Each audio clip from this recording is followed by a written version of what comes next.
You have entered the true.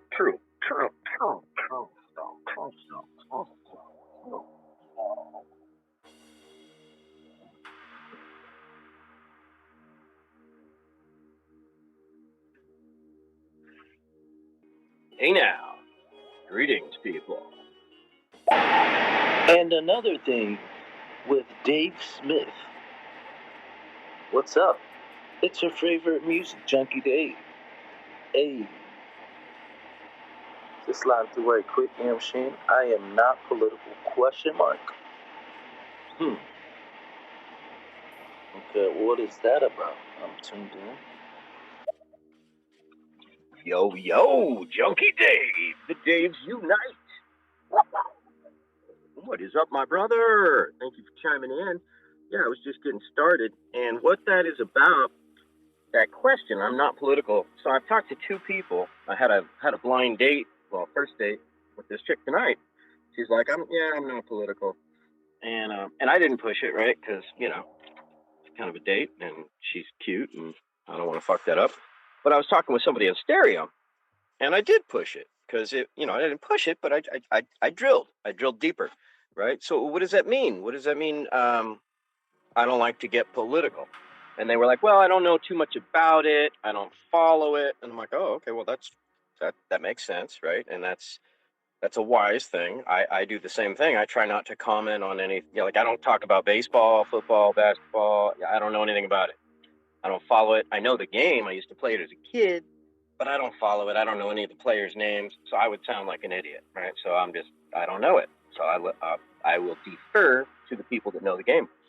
So I get it from that standpoint.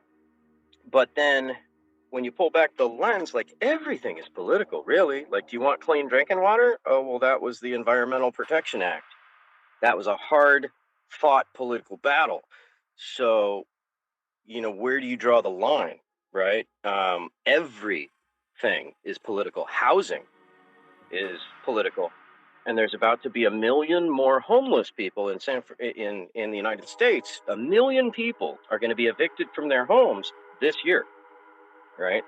As far as I know, this is the largest mass eviction back to 2008 when 5 million people lost their homes, right? So apparently we have about 600,000 homeless people nationwide. So we're looking at possibly tripling that number this year because America, fuck yeah.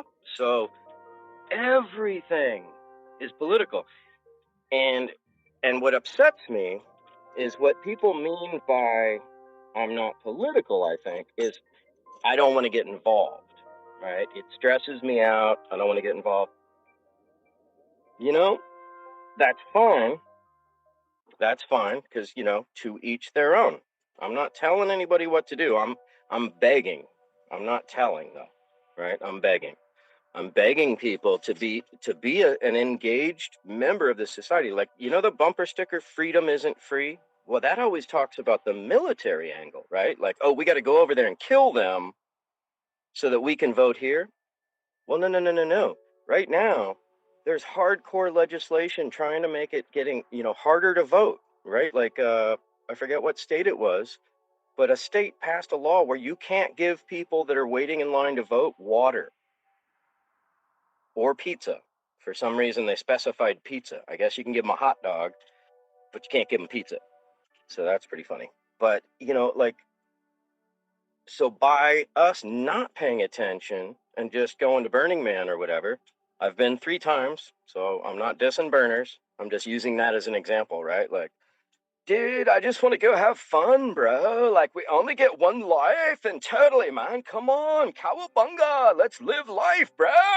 Well, you can do that and chew bubblegum at the same time, right? So by chewing bubblegum, I'm talking about like holding people accountable, holding people's feet to the fire. And, I didn't give a fuck when I was in my 20s. So to anybody younger that's listening, dude, I get it. Just, whatever, do you.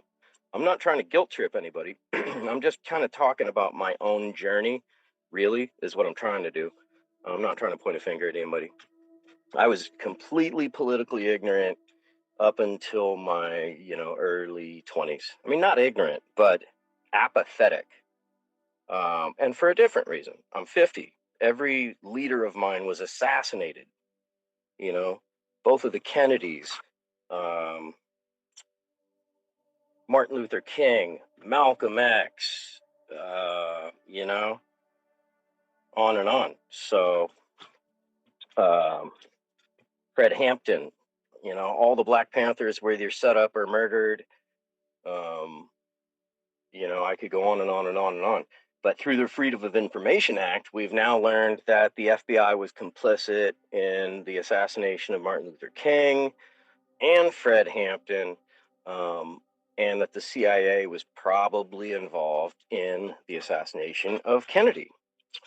You know, and why are these things pertinent? Because, hello, 9/11, the big fat elephant in the room, right? So nobody really knows for sure what happened on 9/11. But what we do know is that some fools with box cutters did not, you know, thwart the U.S. Safety net for the only time in our country's history, and not once, but 4 times the same day. Yeah, no, that's the most unlikely thing, right? Like if you're laying out every possibility on a table and then giving it like, well, you know, what percentage of a chance do I think that had in actually happening? Yeah, some dudes from Afghanistan, like, or actually they ended up all being from Saudi Arabia, and but we never investigated that, and it all got swept under the rug. And there's the dancing Israelis, and there's Dick Cheney and George Bush testifying together, right? Like, what's the first thing you do? No matter how petty the crime, you split the two guys up and you intimidate the hell out of them. Like, hey, your buddy said you did it, and you tell the other guy the same thing. Your buddy ratted on you, man. Are you gonna come clean? Right? That's like, I know this from just watching fucking LA Law. You know, so come on. That's policing 101. But, you know, so the fact that they let George Bush and Dick Cheney, the two biggest suspects, testify together says a lot.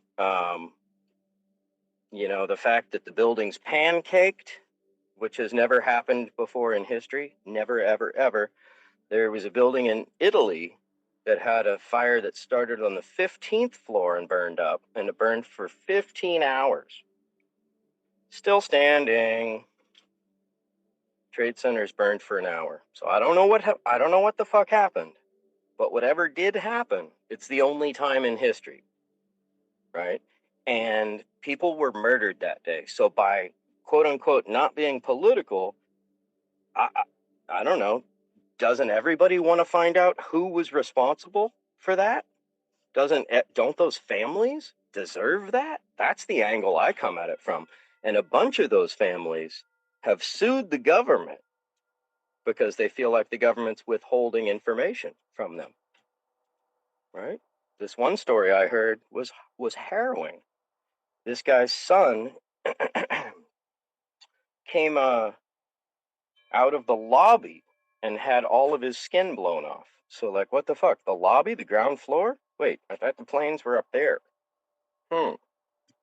So anyway, I don't want to dwell on 9/11, but it's just, you know, everything's political. The drinking water in Flint, Michigan, that's political. You know, the Keystone Pipeline going through sacred and a waterway of Native Americans, that's political. You know, the fascism is political. Democracy is political. And if you don't pay attention to your democracy, it slips towards fascism, is what our history has shown us. And there's this crazy thing, you can Google it, like the 10 steps a country takes towards fascism. And we're at like number 8. It's pretty crazy. There's like a checklist, you know? Yep, Stalin did it, all these 10 things. Hitler did these 10 things, and, you know, and it doesn't even matter who of the two parties we vote for in this country, both parties are accomplishing that same checklist. So one party might be a little worse at this, one party might be a little worse at that, but they work together behind closed doors. Trump and the Clintons are really good friends, and they go to cocktail parties together, and they laugh at us, right? So don't be that person that's like the fucking Republicans, the fucking Democrats, because that's exactly what they want. And what are the Republicans and the Democrats? They're just puppets that are controlled by corporations, international corporations that have more power than our government, right? And, you know, so the people that we're seeing, they're the ones that can afford to be lost, right? Those are the ones that are held out in public in case they get assassinated or whatever. But the real people in power, you'll never see them. And the more powerful somebody is, the safer they are, right? Like the richest people in the world, you will never even know their names, right? Like the Rothschild family, but try to name them. Who the hell are they? I don't know, right? Good luck. And you'll never know, right? But they'll throw a George Bush right out in front of you because he's the sacrificial lamb that's just telling you what his boss told him, right? And for people who don't think that I'm just getting all like Alex Jones on you, check out if you don't know about there's these three groups that basically decide who our political leaders are going to be, and that is the Council on Foreign Relations, the Trilateral Commission, and the Bilderberg Group. So, these are meetings that are held with the richest people in the world and government leaders, and they decide who the next leaders will be and what the course of action of the next, decade or, whatever their vision is. That's where, George Bush and his New World Order thing, that's part of that. But anyway, we'd love to hear some questions, comments. Anybody got anything on this? Come on, chime in. I'm going to go ahead and share this.